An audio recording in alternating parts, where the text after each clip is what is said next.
بسم الله الرحمن الرحيم، الصلاة والسلام على أشرف المرسلين وعلى سيدنا محمد وعلى آله وصحبه أجمعين. الحمد لله الذي بنعمته تتم الصالحات، مجيب الدعوات، رفيع الدرجات. الحمد لله حمدا كثيرا. إخواني أخواتي، يوم مبارك سعيد، رمضان كريم للجميع، تقبل الله منا ومنكم صالح الأعمال. إخواني، واحد النقطة هضرت عليها صافي بيان لونطون، وعندنا دي جون جدد معانا، الوافدين الجدد معنا، الله يجازيكم عنا كل خير. كاين ناس بزاف اللي راهي غالطه ابروبو لي زادميسيون اكسيبسيونيل، يعني ان اكسيبسيون، يعني لا ريغولاريزاسيون بار اون اكسيبسيون. انسان سوا ماري افيك ان étranger افيك ان ريزيدون او بيان اون ريزيدونت، ولا ان كوبل étranger افيك دي زونفون سكولاريزي، محاسبين او بو دو 5 ans. وكيما نقولوا هذا لو برومي ستاتيو تاع ان étranger ماري افيك ريزيدونت ولا ريزيدون، يحسب au bout de 5 ans plus 18 mois vie commune. هيا il peut se régulariser et avoir un titre séjour. هذا شي غلط. وكاين بعض الناس اللي قبل ما يقلع من البلاد يغلطوا، يقولوا له باللي avec une présence de 5 ans sur le sol français plus 3 certificats de scolarité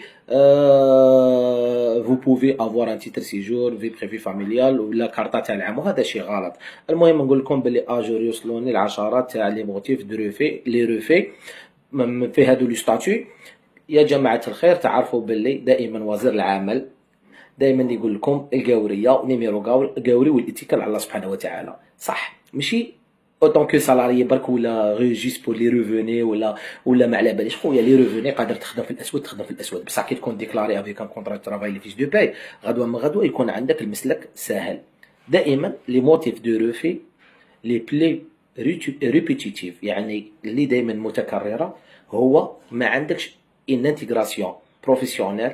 ما عندكش une intégration professionnelle. comment ça se fait comment ça se fait une intégration professionnelle يعاود يكتب لك باللي ما عندكش لي ريسورس لي ريفوني؟ كيفاه اخويا وكراك تقول لي باللي ما تقدرش تخدم وسنا طرافاي ايليغال ولازم تخدم يكون عندك ان اوتوريزاسيون طرافاي ولا ورق ولا؟ اما لا، في قابريق نقولها لك نيشان ورانا صايمين، نوض خدم على روحك، قوريه نيميرو قوري وتكل على الله سبحانه وتعالى. والناس اللي وصلوها هادو لي موتيف يقولوا لكم، وكاين موتيف واحد اخر هو تاع فوت لاج كبير في البلاد تاعك، ترونش داش في البلاد، تقدر تعاود تولي للبلاد وتدي ولادك يقراو في البلاد دون اون ايكول فرونسيز.